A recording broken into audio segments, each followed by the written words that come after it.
share out all the links, and we'll go. What's up, everybody? Hi. You want to wave to everybody? You don't have to if you don't want to. I'm trying to tell you what to do. I mean, I'm kind of trying to tell you what to do a little bit, but not really. A ton. Whatever. All right, we're going to share out these links, and then we'll get cranked up here on El Riot Podcast, Mardi Gras edition. Mardi Gras edition of El Riot Podcast. I don't see. Oh, there it is.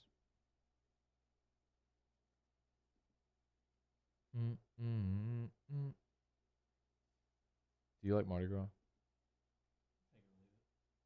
Yeah. Did you like Mardi Gras as a kid?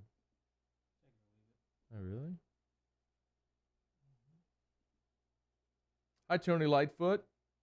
Hi, Nick Torina. Hi, Rivers Huey. Hi, Kirk Taylor. What's up, everybody?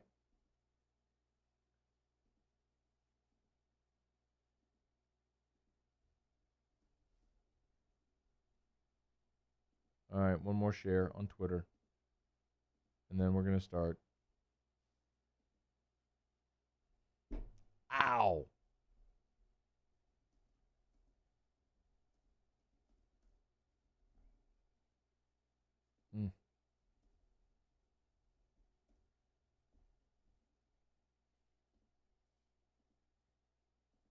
Okay. Did you tweet all that stuff and share it on Facebook? Please.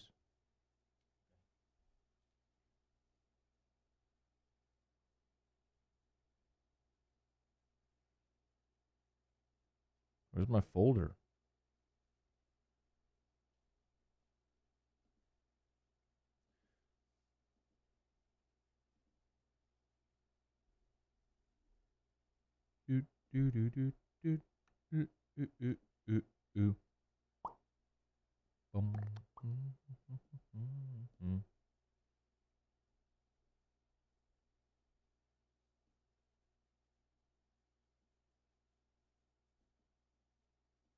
There we go. I couldn't find it. There it is.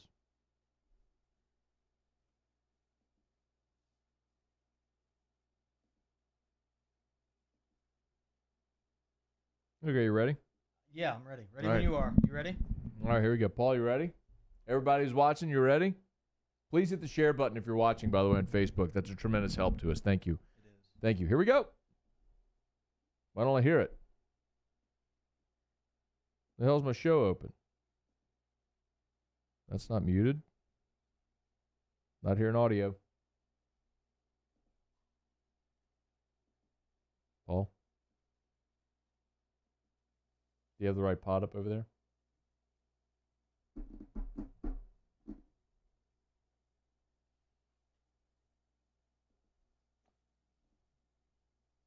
Is it possible that this isn't connected correctly?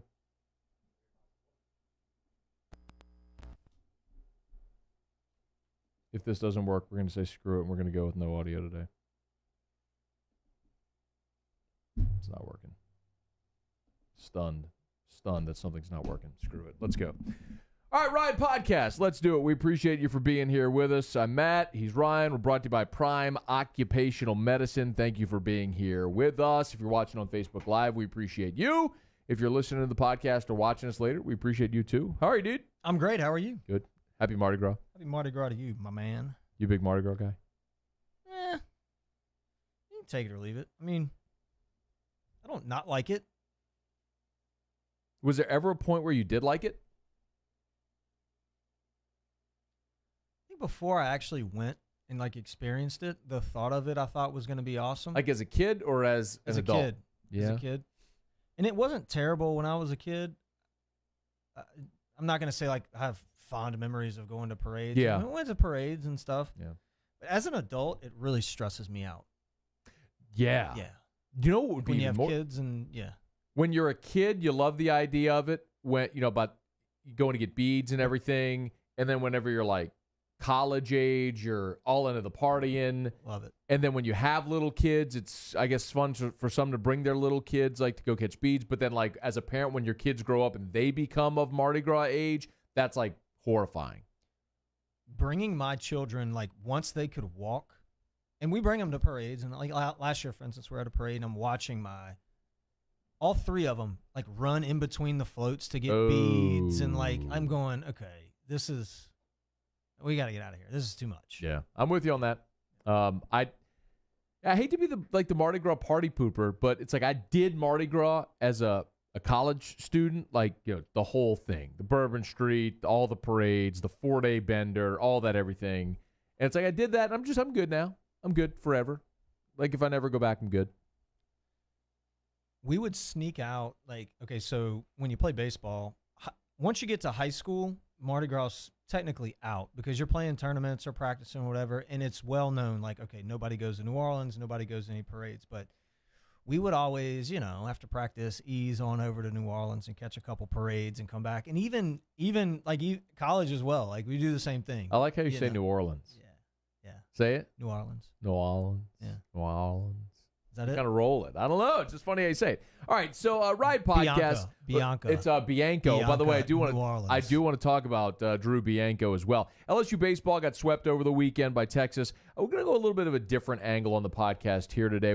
Everybody's reacted to it. We've talked about the walks and everything. I want to talk more about the offense with you. We'll do kick rocks, some other stuff I want to get to later involving some interesting decisions by people in the media, working in baseball front office, and a baseball player signing a media deal while still playing. We get into all that stuff. Ask us. So if you're watching on the Facebook Live, we'll get to your questions in a bit. So, all right, I'll give you the opportunity to give your overarching takeaway from the weekend for LSU at Texas, and then we'll get into some of the offensive stuff. Okay. Not super shocked or surprised at the way the weekend came out. It's always tough. It's always tough to play these series early, although I do believe it's important to play these series. It's more difficult to play them on the road in somebody else's house, and then you couple in the fact that the weather was what it was. There was a lot of things that kind of stacked up against LSU and worked in Texas's favor there at home, so they're able to deal with those factors a little bit more. The one surprising thing for me was the pitcher's inability to throw strikes, where traditionally AD is preaching to these guys to pitch to contact. I mean, I know that for a fact. Be aggressive in the strike zone, pitch to contact, and it just seemed like that didn't work out. It didn't seem like it did not work out. And there's been a ton of reaction that I've read and listened to the shows and all that stuff. And look, here's the truth. I mean, when you're playing defense, or pitching for that matter, in a disadvantaged count, or pitching from behind, or with the runs, or you're always behind 2-0, 3-1 in a count. It does a couple things, not only to the pitcher but also to the defense. When you're walking batters, it slows down the rhythm and the pace of the game. It not only hurts the pitcher and gives the other team ability to score runs, but it takes the rhythm of your offense out of the game as well. And then on the flip side of that, offensively, when you're hitting, and the opposing team is pounding the zone early in the count with first pitch strikes, it changes the approach and your ability to be aggressive at the plate, which in turn, I mean, you have to have a backup plan. You have to have a plan B offensively. And it just seemed like to me that we went into the weekend with one approach. Which was what? Try to hit the ball over the fence. It was what I took away from it. The swings were not with everybody, but I would say 75% of the hitters were, I'm going to see how far I can hit this ball. I'm going to yank this ball over the fence. When you see swing and misses on breaking balls over and over and over, it tells me that the approach from the hitter offensively is, I'm hitting this ball to the moon. And Texas executed pitches. I mean, you can't take anything away from those guys. They were able to throw their breaking stuff close enough in the zone to where LSU was offering at it.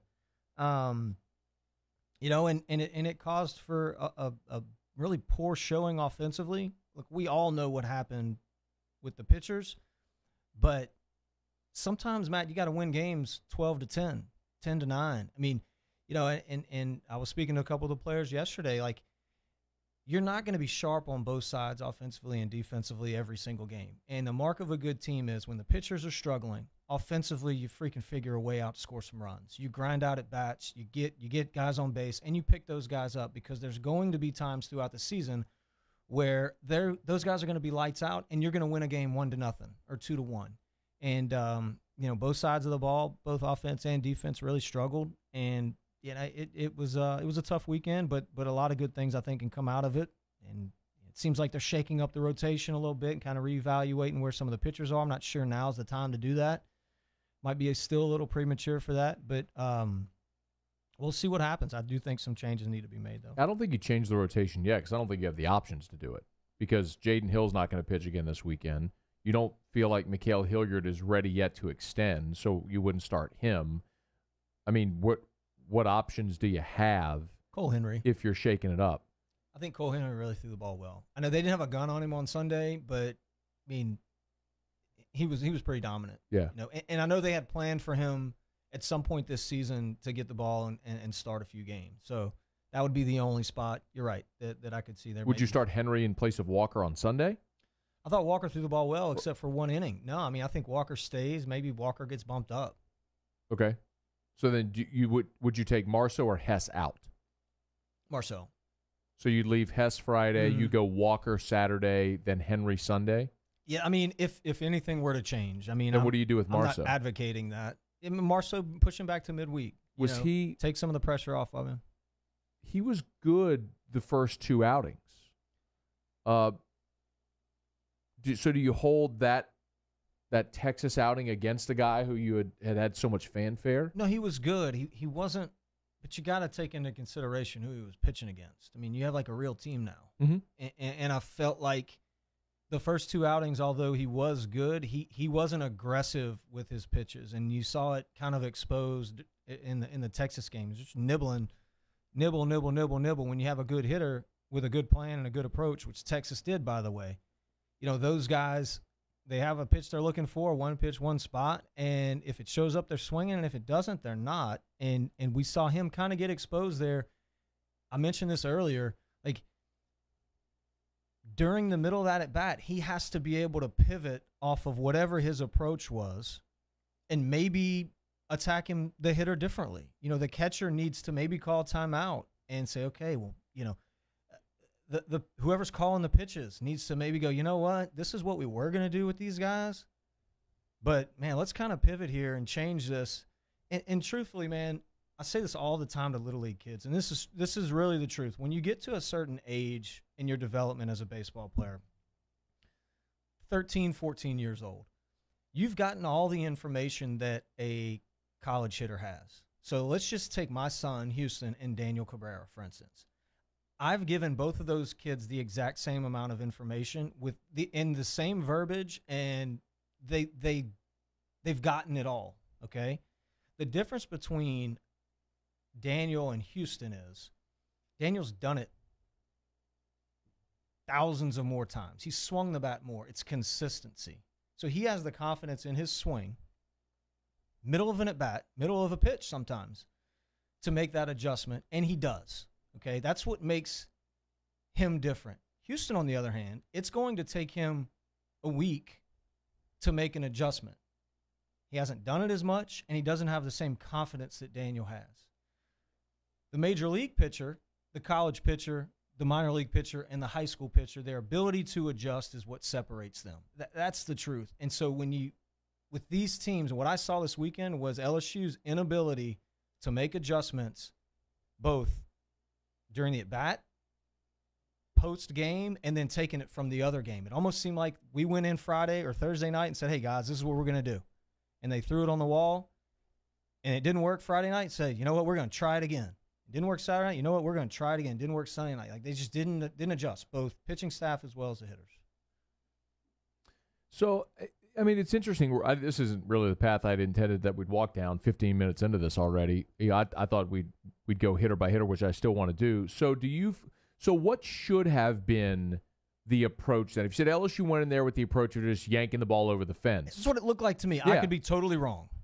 Well, but you were talking about based on how they were swinging and what they were swinging at. That's what you looked at. Mm-hmm. Okay, and that was consistent over 3 games. And look at the strikeout numbers. I mean, it was apparent. Lack of foul balls. Right. Right. Uncompetitive at bats.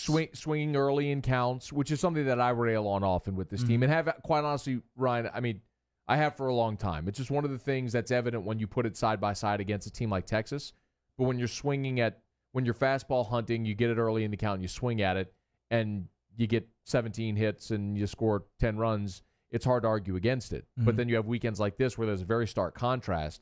And the other thing, too, is LSU at times struggles to get starters out of the games because they will give up 7-pitch innings, where they'll give themselves up in single-digit amounts of pitches because they're up there hacking early in the count. They don't work a count just to get a guy out of the game. So what should have been an approach then this weekend? Well, I guess with the advancements of scouting and video, you look at the pitchers and you realize kind of what they're going to try to do to get you out. When I looked at Texas's staff going into the weekend, I felt like we had an advantage Saturday and Sunday big time. I feel like we needed to win Friday night just because Hess needed that momentum to set the tone for the weekend. But if you looked at the pitchers Saturday and Sunday stats, no doubt, you would go, man, this guy struggles throwing strikes. He gives up a lot of hits. We could probably cheat a little bit to the heater because he's going to be trying to locate. So I don't think initially the approach was bad if you're aggressive early in the count. But after game one, you go, man, it's cold. This park is huge. We've never played here. Damn, I didn't realize how big this park was. Oh, man, okay, you know what? Maybe swinging from my heels isn't a good idea. I can hit some doubles in the gap. It's like playing at Wrigley Field or playing at AT&T Park in San Francisco. You go into San Francisco and try to go deep, you're 0 for 15 on the weekend. Unless if you're Barry Bonds. Unless if you're Barry, yeah, but he's the greatest.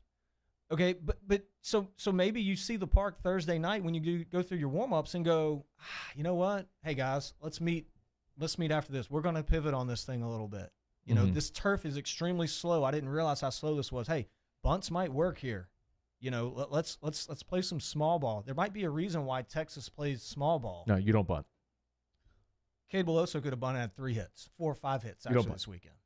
Well, we'll talk about that specifically because that is the one instance. I know we joke about bunting a lot, but I'm not really joking. But the one instance when I've always been like, I'm okay with a bunt, and actually Didi Gregorius did this a bunch for the Yankees last year. When teams shift against him, he just drops the bunt down the third baseline. Like, I got to take your base. Okay, I'm good with that.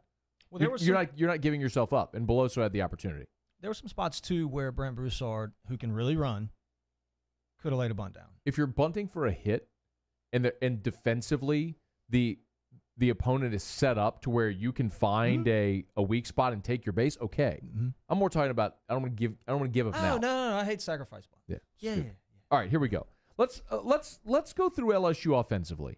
And this is what I wanted to touch on with you. And you can go as short, and this is going to be a little different today. I mean, do you want to do kick rocks and stuff? I mean, I got a couple. We can't play the music because the sound. If we get to it, we get to it. Yeah, okay, fine. All right, I want to go. Let's go through the order, and I want you to give me your impression. And just so for a little context, you watched the entire weekend. You watched all 3 games this week. I did, which is something you don't often do. And I don't. And it's not. I mean, it's just what it is. You got kids. You're running a big facility attraction. You don't always get to sit there and plant yourself on the couch to watch 27 innings of baseball every weekend. I get it. But you watch this weekend, so I'd love your opinion on these guys, how they're looking now, because what I want to do is in, say 2 months, come back in 8 weeks, and we'll cross-check when they're halfway through conference play, and you could say then based on, compared to what they look like now. Okay. So let's start with Josh Smith at the top of the order. What do you see with Smith? He's made a change from his freshman year to now mechanically. He had an issue with his back elbow kind of popping up his freshman year, which I always thought was going to hurt him. It's obvious to me that he took last year and this past offseason to address that.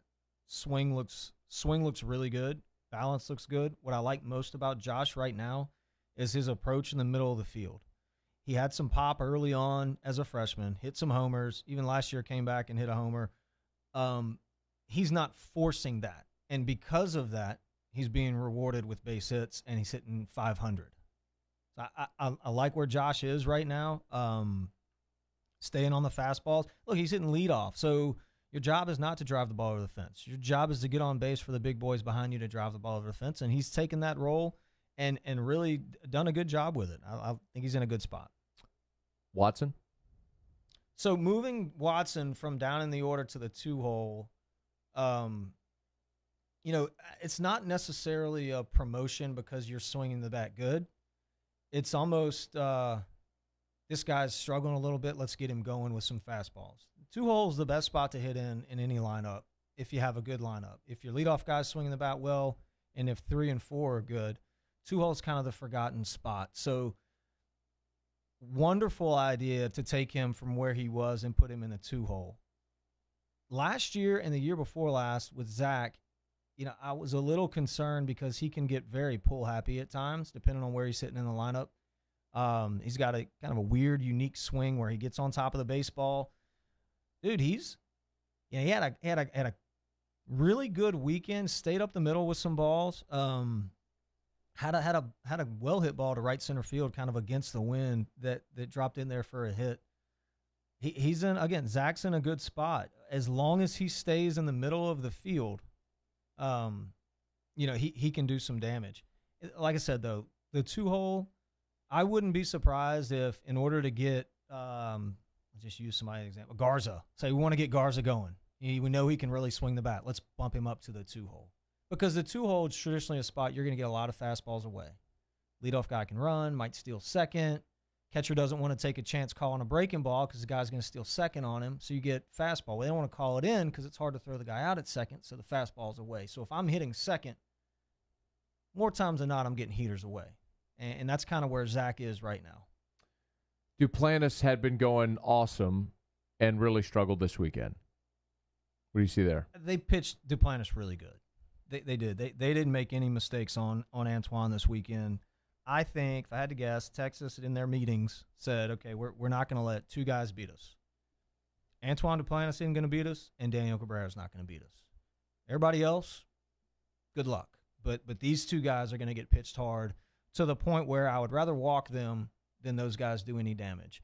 The difference in that is you saw Daniel. Maybe we can do both these guys together, but you saw Daniel take and not just this weekend, just what you know about their swings and how they're performing, but this weekend too. Yeah. Okay. Antoine feasted on some bad pitching. Truthfully. Early in the season. Yeah. Okay. As you should, and I'm not taking anything away from him, or baseball or hitters in general. Like, when you have a guy that stinks, you better get 4 or 5 hits because you're going to run into the guy that's good and you're not going to get any. And that's just the way the game works. So you got to get your knocks when you can. And he did, man, and good on him, and he got his hits. Early in the year, got fastballs to hit, and he hit them and did a good job. This past weekend, he was pitched a little bit differently. He pitched good, and those guys did a good job. I don't think you can really take anything away from the Texas pitchers. The thing that concerned me a little bit this weekend was he was up in some big spots. The guy's got 23 RBIs, I think, going into the weekend. He doesn't have any this weekend. No, he didn't. He had 1 hit. So, obviously, a guy that's been up in some spots, man, you gotta figure out a way to choke up and move the ball around the field a little bit, which he's done a good job of that traditionally, man. He seemed a little pull happy to me. It seemed like he was trying to do too much, and like I said, came up in some big spots. I'm not used to seeing him strike out either, and he struck out a little bit. There was a spot on Sunday when they had a chance to blow the game open, and they had 1 out with 2nd and 3rd, and Duplantis popped out and Cabrera struck out.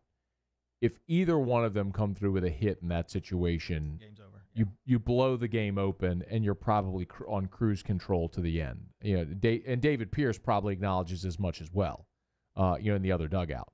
But like Maneri did in Game 1, it's like, all right, let's get through this one, save our pitching, sort of thing. Anyway, so Cabrera. A bad approach this weekend. There's a couple things mechanically that I noticed this past weekend that he wasn't doing early in the year, which have since been addressed. And a lot of times the mechanical flaws can come from what you're trying to do with each pitch. And I'll tell you what makes Daniel special. And this is what makes most accomplished hitters special, is their ability to use all fields when they hit.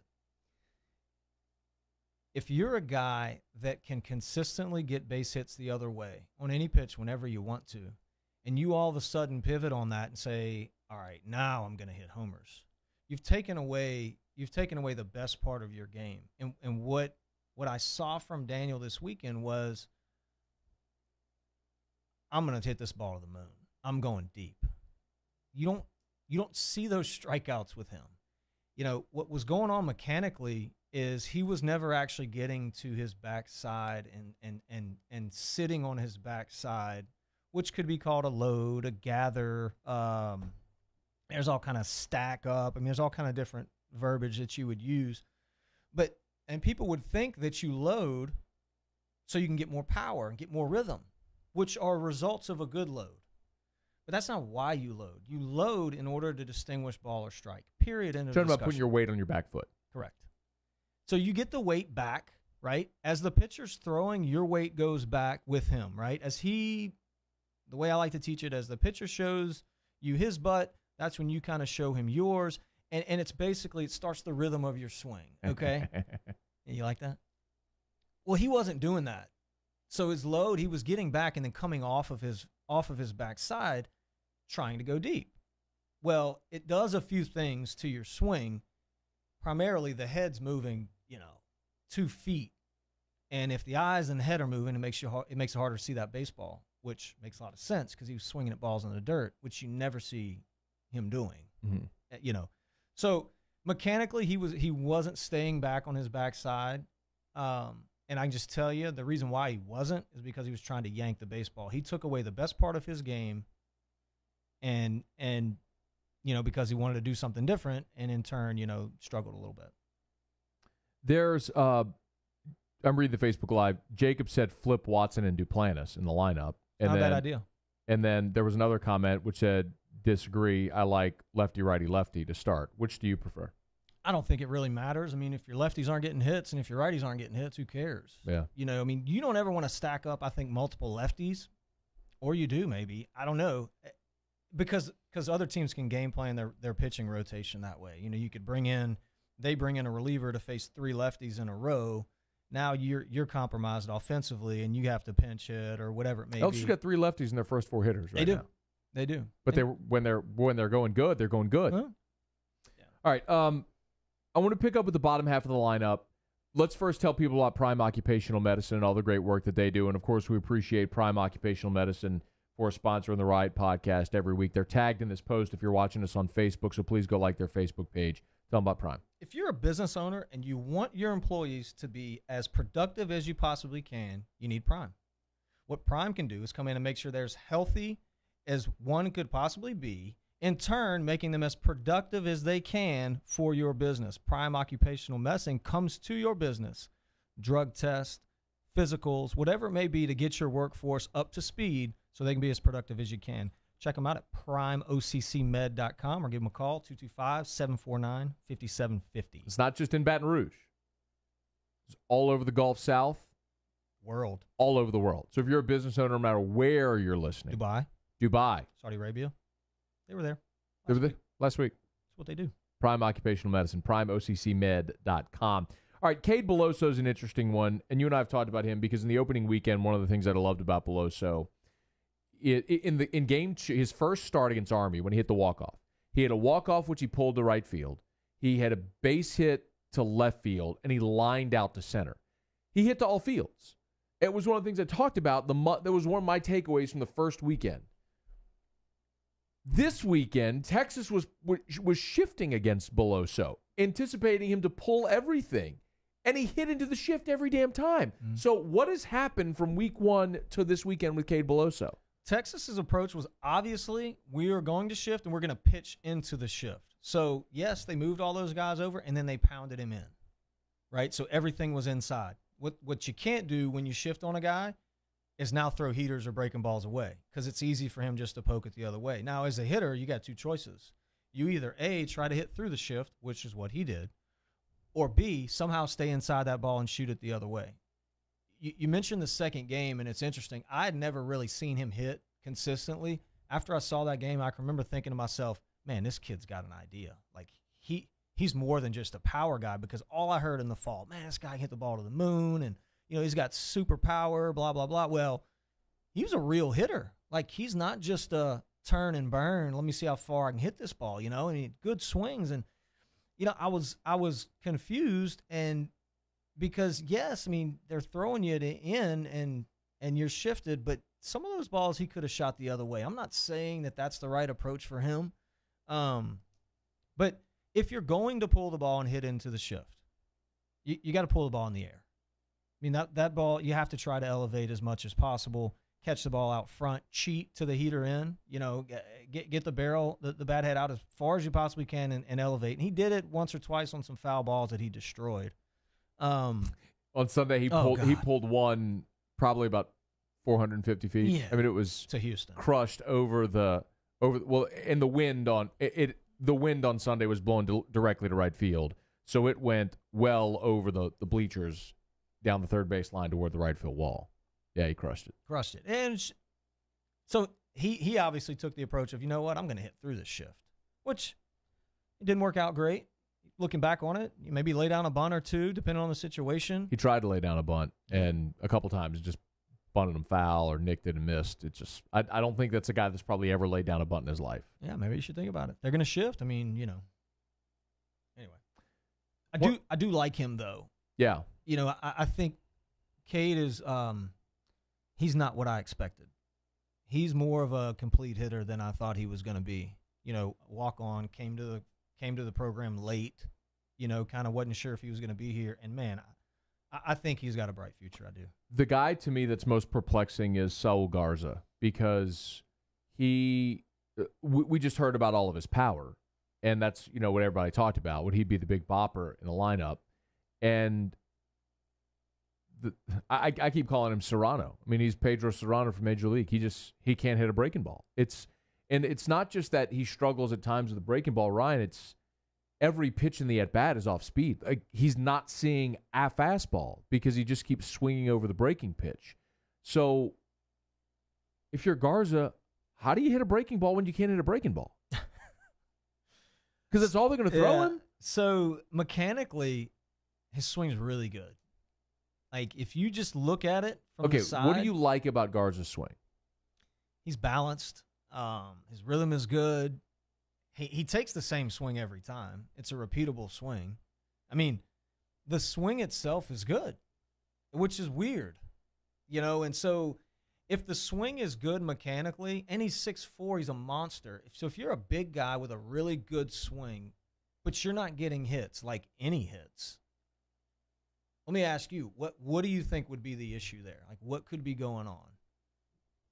If you have a good swing and you're not getting hits, like, are you making contact? Or because sometimes we're not even making contact. Okay, not making contact. You could be blind. We just don't know it, right? Could you be closing your eyes when you swing? You're not seeing the ball, obviously. Like, you're not picking up what pitch is coming. So exactly, and this is what I heard about Garza in the fall. He's got unbelievable power to the opposite field. I've never seen a guy hit the ball this hard and far to the opposite field. When I'm thinking about some of the greatest hitters I've ever played with or against, Barry Bonds, mentioned him earlier, Albert Pujols, Miguel Cabrera, Ryan Braun, stupid opposite field power, Mike Trout, the list goes on and on. We're talking about Hall of Fame, like all-time type hitters. They all have one thing in common. They drive the ball the opposite way just as far as they do pull side. It's a really, really good thing to be able to do that, and he can. But he's not. It's all in the approach. So when he steps in the box, when a hitter steps in the box, you have to go, okay, what am I trying to do here? Where do I want to hit this baseball? Real simple. We had Swisher on the show, it was a couple years ago. Yeah, a few years ago. I would watch Swish, and I played with him for a long time. He would dig in the box, and he would stare the opposite field, and he'd look at a sign, and he would try to hit the ball through that sign in the opposite field. His approach was always, okay, I'm gonna hit a homer oppo. So if he was hitting right-handed, it would be right center field, left-handed, left center field. Garza's approach, I think it's all approach. I think it's where he's trying to hit the baseball. If you back up the ball and think opposite field, it makes the body stay back. What determines pulled or the other way is your contact point. If the contact point is backed up to, let's say, the middle of the plate or even further back, that ball is going to go to the opposite field. If the contact point is pushed out in front of the plate, that ball is going to be pulled. So if I'm thinking opposite field, I'm backing the ball up to the plate. What that also does is it allows me to see the spin or see the ball longer. So I'm giving myself 4 feet to see it, which in turn, 4 extra feet to decide not to swing at the 50-foot breaker in the dirt. Right. You know what I'm saying? Yeah. It's like, okay, I'm going to hit this one in the first base dugout if I'm a right-handed hitter. And you're giving yourself so much more time to actually Well, then that's going to be see a foul ball if you do that. You can't do that. Well, if you try to, he's probably going to pull it. No, I know what you mean. Hit it up the middle. But no, it's to do with him, man. Like, I mean, to your question, I know that was kind of a long-winded. No, it's good. Like, it is 1,000% approach. Where am I trying to hit the baseball? What am I trying to do this at bat? And the analogy I use with young hitters is, if you're going to study, if you're going to take a math test, but yet you choose to study science, you're going to fail that math test. That's the way it works. If you don't prepare for that test properly, you can't make a good grade on it. When you step in the on-deck circle and you don't prepare yourself mentally with the right game plan or homework or approach, and you step in the box, you're preparing to fail. His approach just isn't right. Swing's good. Approach isn't right. Needs to go the other way. And the good news is he can. I would love to see him blast a homer to right center field. Then he's going to be locked in. So do you feel like he's a guy that will figure it out this year? It's as simple as what I just said. So should we call him and tell him? Yeah, I don't have his number, but I mean, like, that's what it is. Hit him up on Twitter. I'm ready to see that guy get going. All right, let's move a little quickly here. I want to get through. There's 6 more guys I want to touch on in to whatever degree you want. Hal Hughes, and he lost his spot this weekend to Chris Reed. Probably if Reed keeps hitting, Reed's going to keep that spot. We'll get to Reed in a minute, but Hughes, what's wrong with Hughes? Oh man, yeah, and maybe we've got a Broussard. God bless. I know, and I like Hal. He's a good kid too, man. Plays hard. Know thyself, I think, is important, and you got to know what you're good at and what you're not. And Hal can run. Can control the barrel of the bat, has always done that. And I think he's just trying to be somebody that he's not right now. And he's in the game because he can catch a ground ball. Yeah. But you can't kill yourself offensively. Just give me a good at bat. Like, he needs to start with, I want to have a 10-pitch at bat. I don't care if I get out or what. What I'm going to do this at bat is I'm going to see 10 pitches. And something good may happen. So, foul off pitches. Just grind make sure you grind out a bat. Grind out an at bat. Start there. Brock Mathis, who's really struggled, but on Sunday got on base a bunch. He got a hit, walked twice, was hit by a pitch, stole a base. Got kind of aggressive on the base paths. Did some good things. Yeah, he kind of is who he is as well. I mean, it's similar to Hughes. I mean, Brock Mathis is not a guy that's going to drive the baseball. So in turn, he's got to have a good eye, and like he did on Sunday. He's got to grind out at bats, give you good at bats, be able to move runners. Stay out of double plays, can run a little bit for a catcher. So, and can handle the bat a little bit, knowing his role and not trying to do too much for Mathis. I don't think he'll be there, every game once Garza gets back. When Garza can squat, you think he moves in as catcher? Yeah, probably. Okay. And then I think you'll see, especially if he starts swinging too. Yeah, and you'll see one of the young guys take over the DH role, which I think is going to change this team's complexion offensively. All right, we're going to talk about that in a second. Let me touch on Broussard. And I know I asked you this over the weekend, and some of the people I asked about this were just kind of perplexed. But on Saturday, LSU was down 8-3 in the 7th inning. You're down 5 runs in the 7th inning. They had 2 on, and they had Broussard bunt. If you're down 5 runs in the 7th inning, you can't give up an out. And to me, actions speak louder than words. Like, that tells you all you need to know about this staff and their confidence in Brant Broussard to handle the bat right now. Down 5 in the 7th inning, they were asking him to give himself up to move runners. Or just saying, don't hit into a double play. Yes, more so, yes. Almost as if the pitcher was hitting in the National League. Yeah. Like, you would see that in a National League game when the pitcher's up. So we know he can hit, right? He hit last year. I mean, this kid was hitting 400 before he got hurt last year. He can hit. It is in there. Mechanically, I don't see anything really. He gets on the bottom half of the baseball a lot, which he can't do that. I mean, he can't make outs in the air. So there may be a couple things there mechanically that he can address, which I would probably lean on, Sean or Micah for that a little bit. But he made some first pitch swinging outs this last weekend that I wasn't super happy about. You weren't super happy? No, I wasn't very happy at all, actually. Okay, the question you have to ask yourself is, how many homers have I hit in my life? This is self-evaluating here. Mm-hmm. It's hard to do. Right. It's not easy for people to be honest with themselves. You look in the mirror and you say, self, how many homers have I hit? Right. Like over-the-fence homers, not talking like inside the park Little League stuff. Or like when I played for the YMCA and I was 7 years old, it was a machine pitch, and there was no fence. Right. And so it was like a wooded area behind, and you hit one, and it gets between. It's like a gapper, right. And then the kids are just running, chasing the ball forever. Not that guy. Yeah, I did a few of those. Real over-the-fence homers. Yeah. And then you can ask yourself, in the last year or two, how many real over-the-fence homers have I hit? And then you go, okay, well, if the answer is 2, maybe I should. By the way, Brant Broussard did not hit a home run last year. Okay. Bagel. Yeah. So that's okay. I mean. Yeah. So, no, to your point, though. So he's not hit a home run at LSU. And full disclosure, I didn't hit hardly any homers either. But the difference is you have to know yourself. Know thyself. What am I good at? Why am I in the lineup? Be able to handle the bat. In saying all that, he cannot make out in the air. Can't happen. I understand it's baseball. It's going to happen. I get it. You can try your butt off to hit the ball on the ground, and the pitch just, whatever, you hit the ball in the air. Okay, I understand that. I'm not pissed about that. What I am pissed about is, for me, it looks like there's not even an attempt to get on top of the baseball. It's like I'm leading off this inning, and we're down 4, and I'm swinging at the first pitch and hitting a weak pop-up to center field. What are we doing?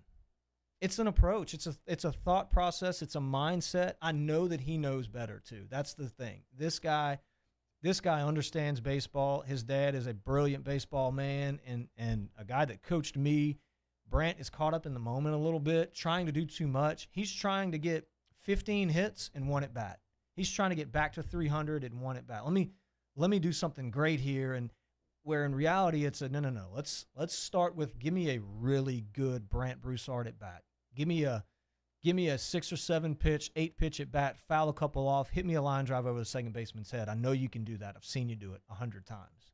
He's trying to do too much, and it's got to be a message that comes from either one of his teammates or the coaching staff. Says, look, man, you can hit. We know you can hit. You got to have a little confidence up there. When I see guys swinging at the first pitch like that, Matt, they're not confident in their ability to hit with 2 strikes or to let this at bat go on. They don't want to get in a compromise count and possibly punch out.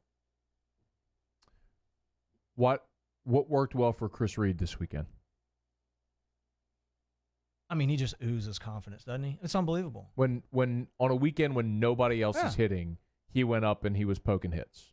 He literally sat at traction all fall and then went to football games and drank beer and went out and tailgated and coached Little League kids, didn't touch a bat. And then rolled onto campus and's throwing out knocks like it's nothing. He's not Todd Walker, but that's something that Todd Walker would do. He would just wake up in the morning and grab a bat and go get a hit. Chris knows who Chris is. Chris does not swing the bat hard. He doesn't swing at the first pitch either. He works the count. He works the at bat. He takes what the pitcher gives him. Dude flips a breaking ball in the outer half of the plate. He's going to just fillet a freaking ball over the shortstop's head and get a base hit. He turned that into a double on Saturday, by the way. I don't know if you saw it, but I have no idea why they were playing. The outfield was shifted so far against Chris Reed. And there was a massive gap down the left field line. And there's a ghost in here. Tighten this part right here. Okay. There you go. And he just it was the weakest double you'd ever see in your life, but he just flipped it over the third baseman's head and there was nobody there and he got a double. He just massaged it. Yeah. Just get this little double over. And look, I get why he's not intriguing. He doesn't hit the ball hard. He's never going to hit a homer. He doesn't hit the ball in the gap. He doesn't run well. Nope. He doesn't have a great arm. There's nothing about Reed that is plus, except he's going to give you a good at bat. He's going to see a bunch of pitches, and he'll probably drop a ball somewhere where the defense isn't. What did I tell you about him a couple weeks ago? He can hit. He can just hit. Yeah. And look, if you want to win championships, you have to have those guys in the lineup. You have to. As opposed to Hughes, Mathis, Broussard at the bottom third right now, which is just an automatic. So they have this thing called the DH, right? Yeah, Designated hitter? right. We have the DOs, the designated outs. It's kind of like that right now. A little bit. But these guys are good. They can figure it out. They can hit. But Reed, like, dude, he's just – I'm just telling you, man, like, he can just hit. He's not going to wow you. And it puts the defense on their toes. It makes the pitcher throw more pitches. It gives the boppers, the dudes that are supposed to do damage, more ability to see pitches. I mean, you got to have that guy in the lineup, man. Drew Bianco cannot stop striking out. Why can he not stop striking out? I think it's a combination of a couple things. It's really hard to go from playing every day, getting consistent at bats every single day, to coming off the bench, pinch hitting, and getting a spot start here or there. It's going to take him some time, I think, to figure out this role.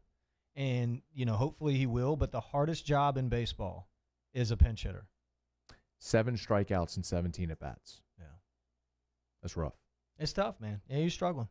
But he can hit. He wouldn't be here if he couldn't. And I guess the point I want to make, too, about this whole deal is every one, and I was kind of hard on a few of them, every one of these guys, they're here because they're really good baseball players.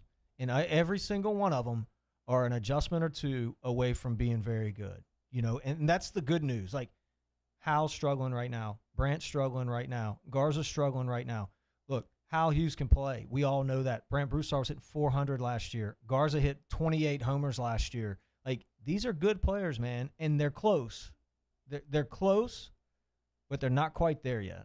The one other guy that's getting some at-bats is Giovanni DiGiacomo. Yeah. They actually DH'd him on Sunday. What do you think about him? I thought he put together some good at-bats. He didn't get any hits, did he? He didn't really swing the bat. And he walked a few times. You know, the one that I'm interested to see is C.J. Willis. He's only played once this year. Yeah. Let me make sure it's just one. I think it's just one game. He's played in 3 games. Okay. So late in games, some of the blowouts he's gotten in. 6 at-bats for Willis. He's hitting 167. He's got just 1 hit on the year. I know at one point he was kind of penciled in to be the first baseman. He struck out 4 times, too. Yeah. I'd like to see him, though. Okay. That was fun. Yeah, it was good. Do you want to take some questions? Mm-hmm. All right, listen, because for those, if you're watching or maybe just started watching, I don't have the elements of the show, so we can't do the Kick Rocks music and all that stuff that we normally do. So we'll just get the questions. If you have questions, just fire away. For those watching on the Facebook Live. Actually, before we get to questions, and I'll let people go ahead with the Ask Us, remind us again about Prime Occupational Medicine. Whether it be safety, human resources, corporate planning, the good people at Prime can take care of it. If you're a business owner, you need some help with any of those 3 things, give them a call, 225-749-5750, or check them out on the web, www.primeoccmed.com. All right, ask Ryan, who's more responsible for making adjustments, players or do the coaches have to make an emphasis? You know, these are kids, right? So they're kids. They're experiencing a lot of firsts right now. A lot of things have changed in their lives, their routine. So I think it falls on the coaching staff a little bit. It falls on the players a little bit. And look, I'm saying all this.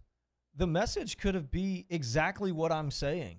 It really could. I don't know. They could be saying this exact same thing in that clubhouse. The coaches can't go out there and swing the bat or throw the pitch.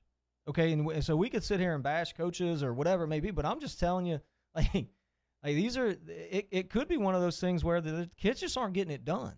I don't know. Do you think the early balks messed with Zach Hess mentally? I doubt it. I mean, he's a veteran. He's been around a little while. I don't think so. How about that? It was a weird way to start Stupid. the game. He throws a 96-mile-an-hour heater right down Broad Street, and they call it a ball because one of his feet, with nobody on base, he had one foot kind of off the rubber. How are you gaining an advantage? Like, if you want to penalize someone for doing something that nets them an unfair advantage, okay. But in that situation, what are you gaining? I mean, they're saying you're closer to the plate. I'll tell you what that is. That's their coach going to the umpires before the game and saying, look, he does this. These guys do this, so I just want you to keep an eye out. Mm. So good, nice work on their part. All right. I'd love to read more for you, but I can't even see any of this stuff because my Surface is messing up. So we're just going to call this a day. Okay. I mean, like, I wish you could see what I'm looking at. Look at what I'm looking at. Let me see. Look at the comment section. It's just a jumbled Why mess. does it say that? It's just a jumbled mess of nothingness. So anyway, all right, it's the Riot Podcast presented by Prime Occupational Medicine, Mardi Gras edition. We appreciate you for watching. Thanks to Paul O'Neill. We went deep dive, obviously, with some LSU baseball stuff coming off the weekend. I'm going to be really interested to come back in about 2 months, about 8 weeks, be about midway through SEC play thereabouts, to look at well, it'd be a little more than midway through SEC play, and to look at where they are offensively and what the conversation is then as compared to right now. So in the meantime, we'll talk to you on Friday. All right, man.